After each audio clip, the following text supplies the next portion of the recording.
Good morning students. देखो बेटा, ये सवये की जो व्याख्या है वो मैंने आप सबको करा दी है। मानुष का बताया था मनुष्य, ठीक है। और वाहन पत्थर, पशु का पशु, और यहाँ पे खग पक्षी होता है। कालंदी मतलब यमुना नदी के बारे में। कूल मतलब उसका किनारा। कदम पेड़ का बताया था। लकुटी क्या होती है? लकड़ी। कामरिया कंबल बताया था, ठीक है। और आठों सिद्धि नवनिधि यानी उसकी जितनी भी उसकी शक्तियां हैं और जिसके उसका कुबेर खजाना है, ठीक है। वो सब कुछ वो निछावर करने के लिए बताया था इसमें। कोट, ठीक है। और कोटिक मतलब बताया था करोड़ों, ठीक है।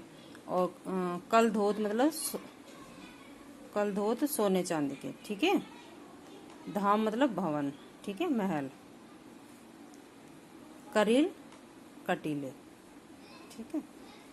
और इसमें देखिए मोर पख, तो ये समझ ही गए होगा कि लकुटी, फिर यही वो आ गया पीतम्बर यानी पीले वस्त्र, ठीक है। मुरली मुरली। और इसके बाद इसमें ये वाला फोर्थ वाला देखिए, जैसे इसमें था मोहिनी तानन। मोहिनी तानन क्या होता है? जैसे मन को मोहने वाली तान जो होती है ना, वो, ठीक है। और इसमें गोधन जो होता है ब्रज क्षेत्र में गाए जाने वाला एक लोकगीत, ठीक है। ब्रज क्षेत्र में गाए जाने वाला एक लोकगीत, ठीक है। ये है आपका गोधन का, ठीक है। बाकी आपको ये मैंने बता ही दिया था, ठीक है। अब इसमें देखिए आप क्वेश्चन आंसर देख लीजिए बड़ा अच्छे से। ब्रज भूमि के प्रति, फर्स्ट क्वेश्चन आपका, ब्रज भूमि के प्रति कवि का प्रेम किन किन रूपों में अभिव्यक्त हुआ है? फर्स्ट क्वेश्चन है जो है, इसमें पूरा का पूरा आपका जो है फर्स्ट वाला जो सवैया है वो आएगा।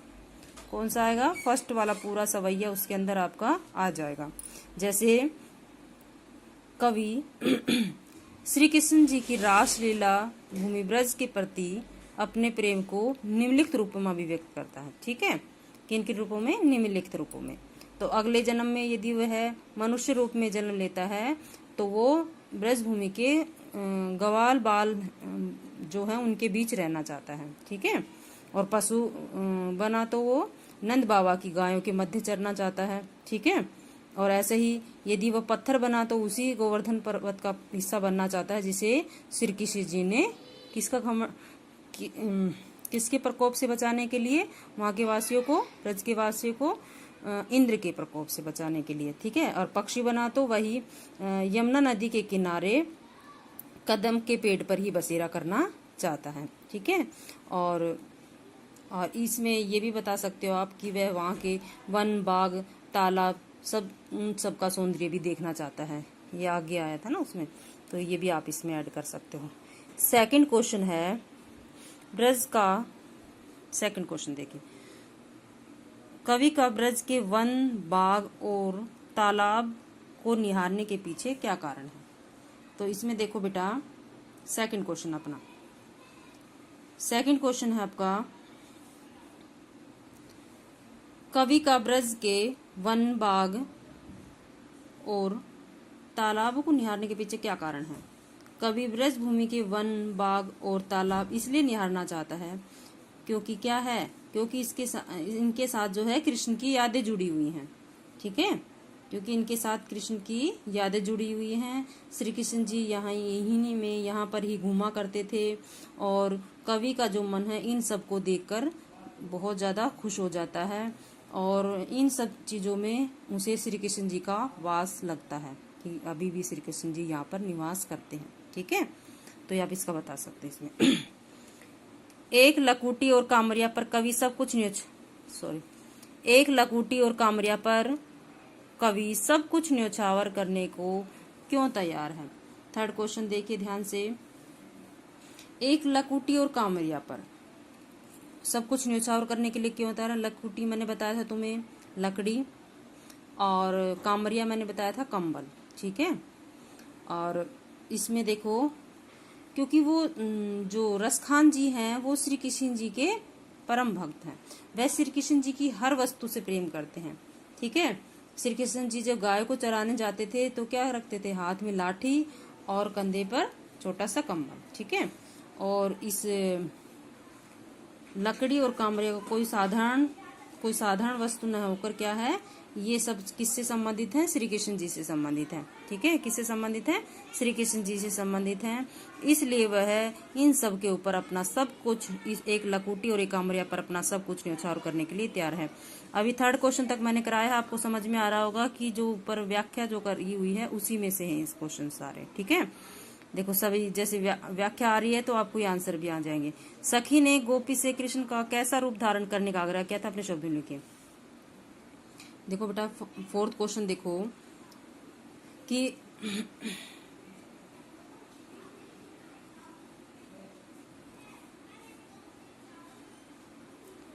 श्री कृष्ण सखी ने गोपी से कृष्ण का कैसा रूप धारण करने का आग्रह किया था। कैसा रूप धारण करने का आग्रह किया था कि मतलब वो पूरी तरह से श्री कृष्ण जी की तरह ही दिखे, सिर पर मोर पंख, ये वाला आ जाएगा, सिर पर मोर पंख रखे, गले में कुंद की माला डाले, ठीक है, पीले वस्त्र धारण कर ले। तो वो सब कुछ उसने, श्री कृष्ण जी को जो अच्छा लगता था वो सब कुछ उसने रूप धारण कर लिया, ठीक है ना। वो सारा इसके अंदर आ जाएगा, जो ये वाला है ना, इसकी व्याख्या आप लिख सकते हो इसके अंदर, इसकी, ठीक है। और 5th वाला देखिए, आपके विचार से कवि पशु, पक्षी और पहाड़ के रूप में भी कृष्ण का सानिध्य क्यों प्राप्त करना चाहता है। अब देखिए हमारे विचार से या मेरे विचार से बोलिए, मेरे विचार से कवि पशु, पक्षी और पहाड़ के रूप में श्री कृष्ण जी का सानिध्य इसलिए पाना चाहता है। क्यों पाना चाहता है? क्योंकि वह श्री कृष्ण जी का परम भक्त है। वह हर जन्म में, हर रूप में अपने इष्ट भगवान, अपने इष्ट देवता श्री कृष्ण जी को ही पाना चाहता है। वह ब्रजभूमि के पशु पक्षी पहाड़ उन सब के पास रहकर, मतलब उसको क्या लगता है कि वो बहुत ज्यादा श्री कृष्ण जी को वहां, उसे श्री कृष्ण जी की निकटता, मतलब कि ऐसा लगता है कि श्री कृष्ण जी इन सब में वास करते हैं, ठीक है, ऐसा उसको महसूस होता है, ठीक है। इन सब में, इन सभी वस्तुओं में श्री कृष्ण जी का वास है, ठीक है। तो इसलिए वो श्री कृष्ण जी का सानिध्य प्राप्त करना चाहता है। अच्छा 6th क्वेश्चन देखिए बेटा, चौथे सव्य के अनुसार गोपियां अपने आप को क्यों विवश पाती हैं। देखो इसमें देखिए, जब तक वो, इसमें कहा गया था ना कि जब श्री कृष्ण जी बांसुरी बजाएंगे तो मैं अपने कानों में उंगली डाल लूंगी, गोपियां बोलती हैं, लेकिन वो भी बोलते हैं, लेकिन जब वो कहती है कि जब उसके मुख की मुस्कान को वो देख लेंगी तो अपने आप पर वो नियंत्रण नहीं कर पाएंगी, अपने आप को वो विवश महसूस करती हैं, क्योंकि वो अपना आपा खो बैठती हैं और श्री कृष्ण जी के वश में हो जाती हैं, ठीक है। उसकी मनोहर मुस्कान और उसकी मधुर मुरली की तान को सुनकर, किसकी? श्री कृष्ण जी की, ठीक है। ये बेटा 6 वाला आपका हो गया है। उसके बाद देखिए भाव, कोटि के कल धोत के धाम, करील के कुंजन ऊपर वारो, मायरी वो मुख की मुस्काने, संभारी न जाए संभल। ये सारा जो भाव का मतलब इसमें यही होता है कि आप इसकी व्याख्या बताएंगे, ठीक है। तो पहली वाली पंक्तियों में क्या बताया था, श्री कृष्ण जी के प्रति प्रेम किए कि वो मतलब वहां की कटीली झाड़ियों के ऊपर अपने सोने चांदी के महल तक न्यौछावर करने के लिए तैयार हैं। क्यों? क्योंकि इन कटीली झाड़ियों, इनके आसपास वो जो है रास लीला रचाया करते थे, तो इनमें यहाँ पर भी श्री कृष्ण जी का वास उसको महसूस होता है कि श्री कृष्ण जी अब भी यहाँ पर हैं। मतलब इस तरह से यहाँ पर जो है वो रास लीला रचाया करते थे, और इन कटीली झाड़ियों के बदले वो अपने सोने चांदी के महल भी क्या कहते हैं, न्यौछावर करने के लिए तैयार हैं, ठीक है। इन सब भवनों से, इन महलों से भी ज्यादा प्रिय उसको इन कटीली झाड़ियों को वो प्रिय मानते हैं, ठीक है। मायरी मुख की मुस्कानी, इसमें क्या है बेटा कि गोपियों को श्री कृष्ण जी की मुस्कान जो है बहुत ज्यादा सुंदर, बहुत ज्यादा अच्छी लगती है, ठीक है। उसकी मुस्कान को देखकर, उसकी बांसुरी की धुन को सुनकर वो अपना नियंत्रण खो बैठती हैं, कि वो कहती हैं कि हमें अपने आप पर नियंत्रण नहीं होता, हम अपने आप को संभाल नहीं पाती उनकी मुख की मुस्कान को देखकर, ठीक है। कालंदी कूल कदम की डारन में कौन सा अलंकार है? देखो इसमें, देखो ध्यान से देखो, क्या क्या की आवर्ती हो रही है, तो कौन सा अलंकार है? अनुप्रास अलंकार है, ठीक है बेटा। तो इसमें 9th वाला क्वेश्चन देखो, काव्य सौंदर्य दिया हुआ है, या मुरली मुरलीधर की अधरान धरी अधरा न धरूंगी। तो इसमें पहले इसका भाव लिखना है। भाव मतलब इसका पहले इसकी व्याख्या आएगी, ठीक है, कि मैं उसकी श्री कृष्ण जी की मुरली को अपने ओठों पर धारण नहीं करूंगी, ठीक है। तो क्योंकि वो ईर्ष्या का भाव रखती है, ठीक है, तो उसे अपनी सोतन मानती है। मैंने तुम्हें बता ही दिया था ऐसे भाव लिख के। फिर इसका ये तो भाव सौंदर्य हो गया, फिर इसका शिल्प सौंदर्य होता है, ठीक है। पूरा तब बनता है भाव सौंदर्य, शिल्प सौंदर्य। शिल्प सौंदर्य में आता है कि इसमें कौन सी भाषा यूज की गई है, तो कौन सी भाषा का प्रयोग किया गया है, इसमें ब्रज भाषा है, ठीक है। और आप मुरली, ये वाला आया है मुरली, मुरलीधर की अधरान धरी अधरान धरूंगी। तो इसमें क्या है, इसमें अलंकार मैंने तुम्हें ऊपर भी बताया है कौन सा अलंकार है इसमें। तो मैं की आवर्ती हो रही है, तो ये वाला बेटा क्या कहते हैं, अनुप्रास अलंकार। और इसमें अधरान धरी अधरा न धरूंगी, यमक, ये दोनों अलंकार हैं इसमें, ठीक है। अभी आपको अलंकार समझ में नहीं आ रहे होंगे, थोड़े बहुत तो 8th में करे होंगे, मैं अलंकार वाला टॉपिक कराऊंगी तब आपको ये सब चीजें समझ में आ जाएंगी, ठीक है। तो अब ब्रज भाषा लिख लेना, और क्या कहते हैं, ये 2 अलंकार लिख लेना, और एक छंद भी है, ठीक है। तो जैसे ये क्या पढ़ा है हमने, चैप्टर का नाम क्या है, सवैये है, तो मतलब इसका छंद क्या है, सवैये, बस इतना ध्यान रख लो, ठीक है।